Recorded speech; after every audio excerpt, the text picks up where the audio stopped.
for you guys who are doing Capstone 2, when you open up your prototype, you're going to see a rectangle that says floor plan, and you want to draw the floor plan in here.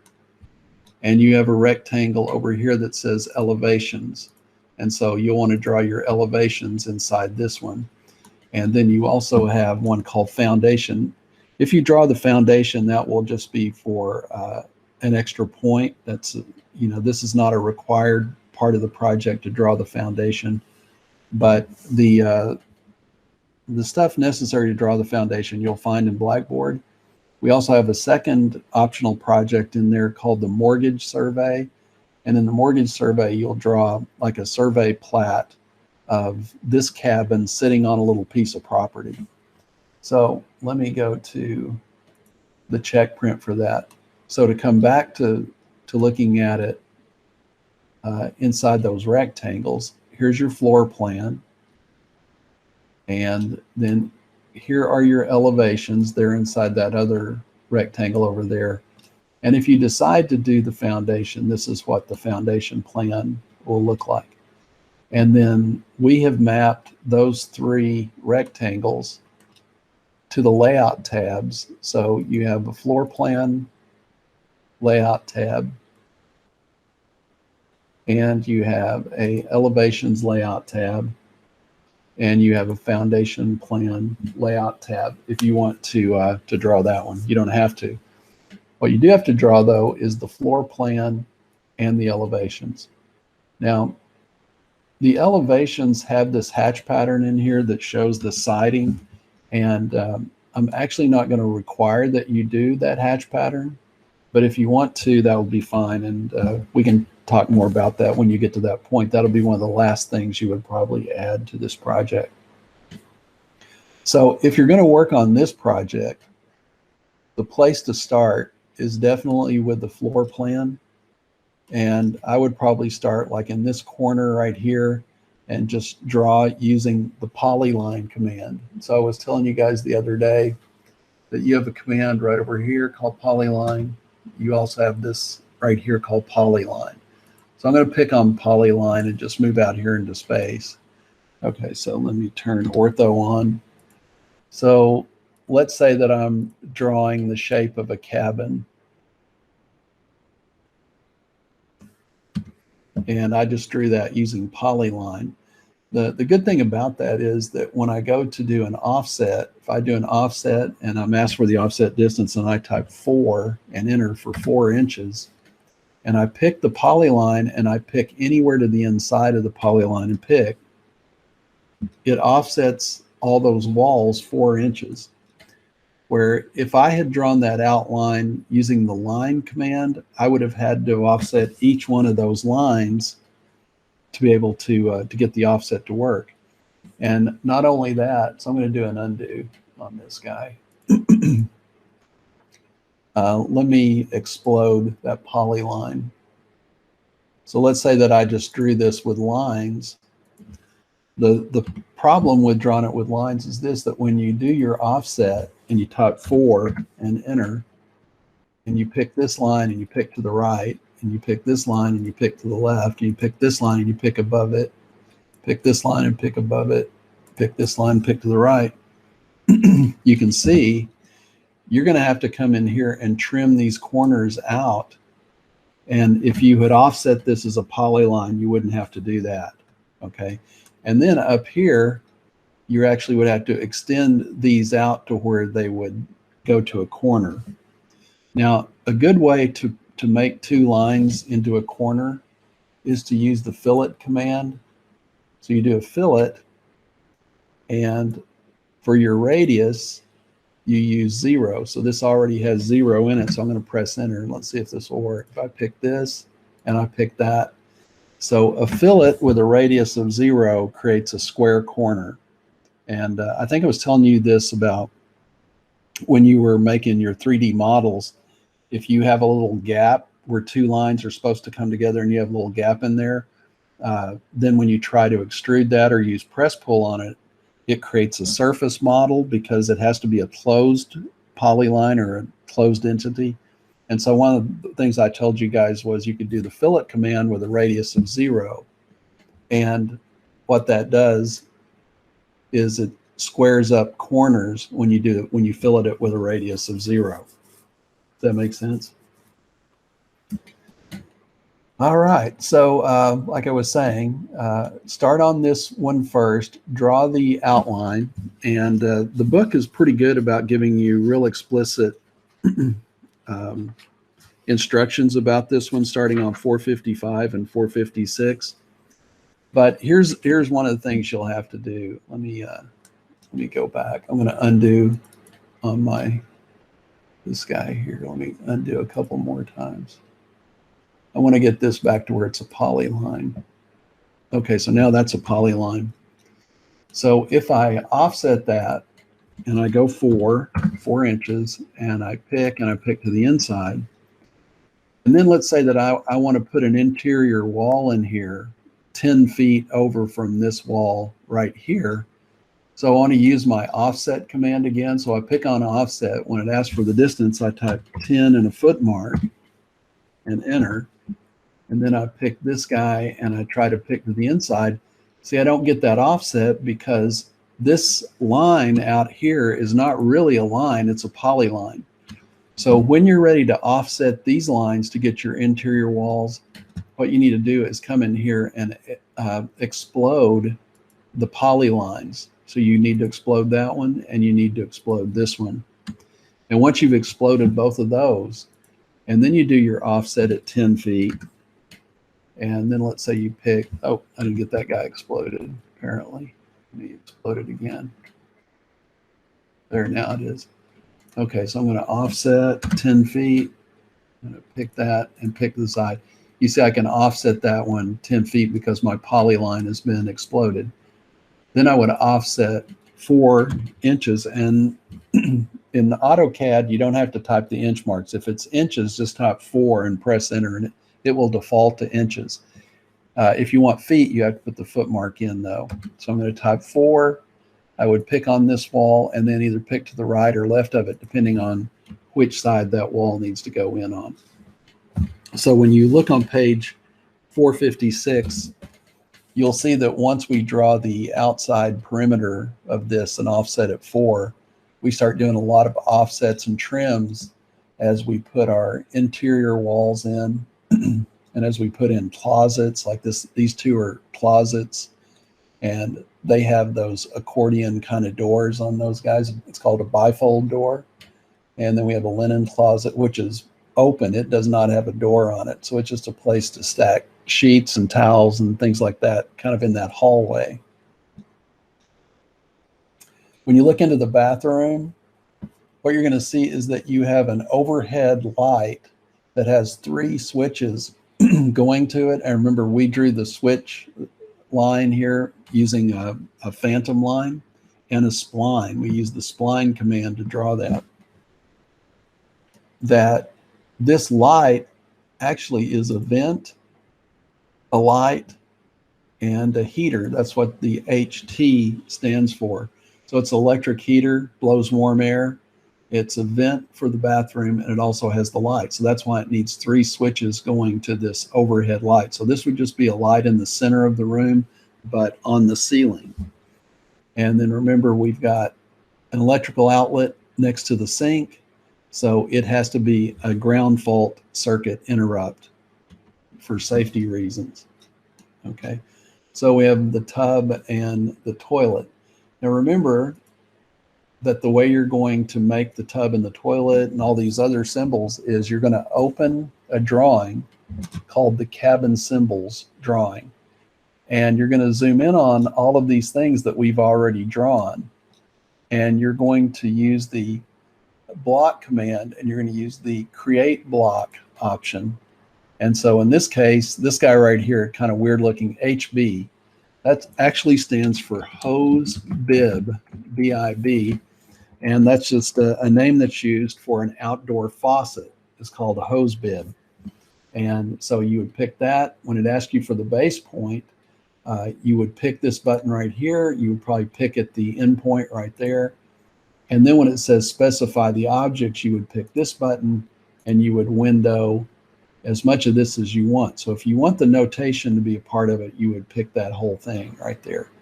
Okay, so I'm not actually going to make that into a block because I don't want that into the prototype drawing. But as you can see, we have drawn up all of your windows, including the windows that will go into the elevations. And all you have to do is turn each one of these into a block. On these windows, what you might choose for your insertion point on the window might be the midpoint of this top line right there, because a lot of times you've got like a target that you've constructed on your elevation, and you're going to plop that guy in there. The thing is, the windows are usually drawn at a certain height above the finished floor. So I'm going to go to the check print again because I want to show you a couple of things about the elevations here. Okay, you see this note right here that says finished floor? That is the level that we establish, that you could think of it like that's what gets carpeted, or that's what you're walking on. So that's what we call the finished floor. And you'll notice it's not finished like ED. So finished floor seems kind of weird. The grammar doesn't seem correct, but that's what most architectural firms write, finished floor.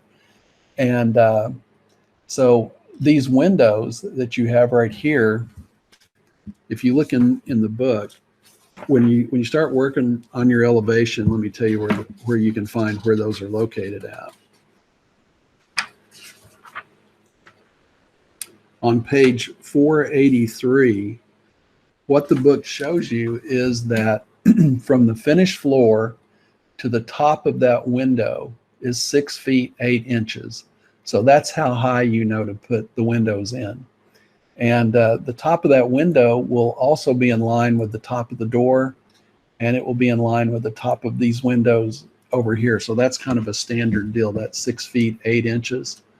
So when you look at the door, that's the top of the door, but this line up here, that's the trim that goes around the door.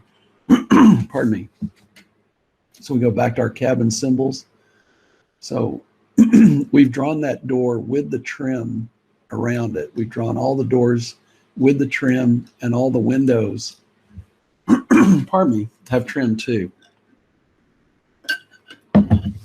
Now I'm going to go back to the check print again.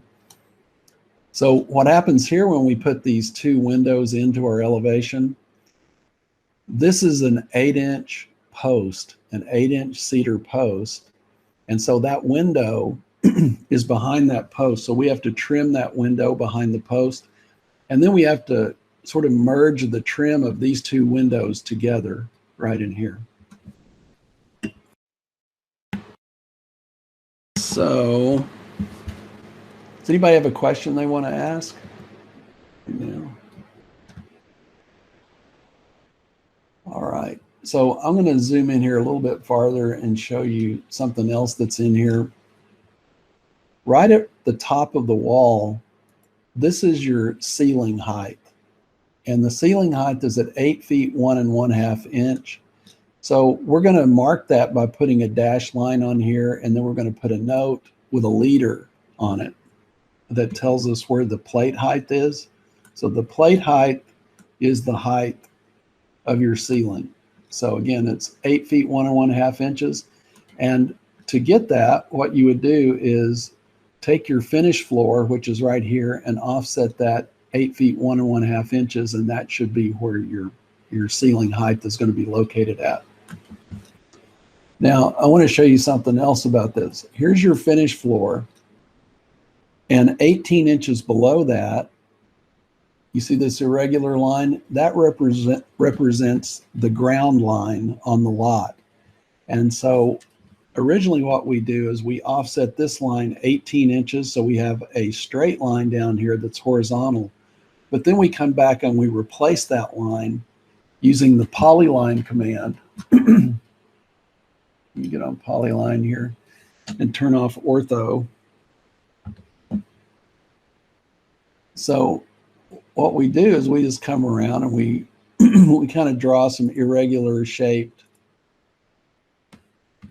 like that. And that line right there replaces this line that we offset 18 inches right here. And so that's what gives us an irregular shaped ground line, as we use the polyline command when we draw that. Okay. So once you've drawn it on one side, you can pretty much just take this and copy it over here for this one on that side as well. Okay.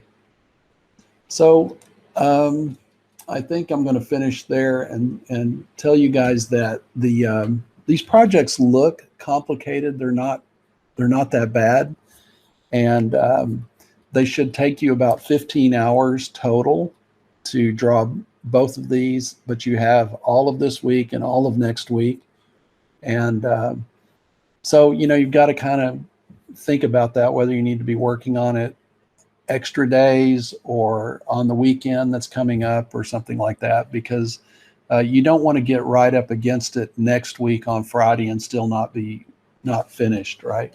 So I would put in some time this week and next to try to get a good start on these two projects, so that next week you're not cramped for time and worried about everything. Okay. Now I'm going to pick on Blackboard. And let me get the Blackboard here. Drag this over.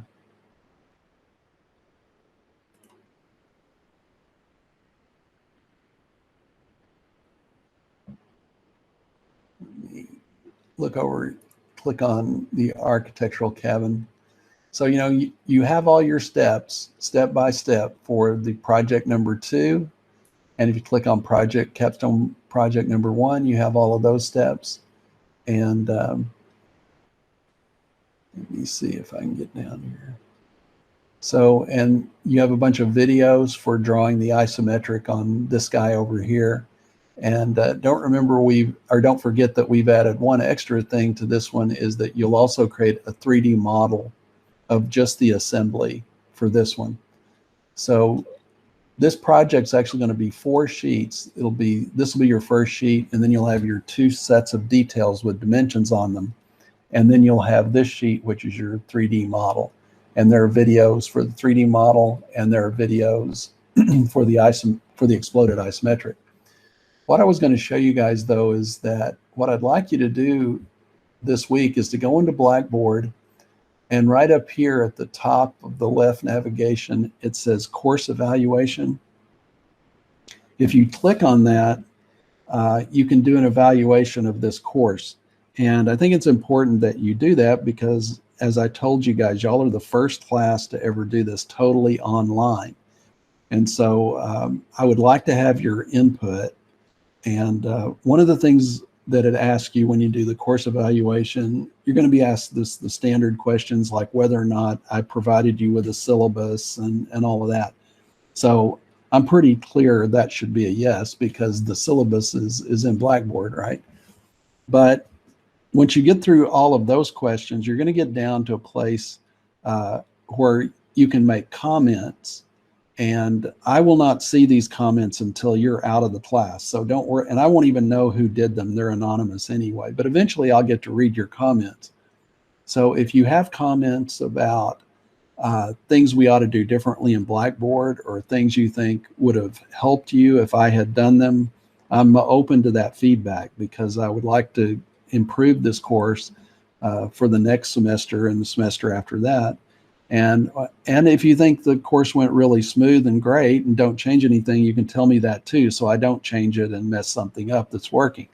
So anyway, I'm hoping that all of you guys will click on course evaluation. I think that's going to be there for about a week, and you'll be able to evaluate the course. So what we're looking at right now on our timeline is I've got the Capstone project scheduled to finish that you guys should submit it by the 7th. Okay. And the actual last day of the semester for anybody to hold a class is on the 9th. So I'm hoping you can get them done by Friday afternoon, like at 5 o'clock, so that I can get them graded and get your grades turned in. And so that you guys will know what your final grade for the course was and everything.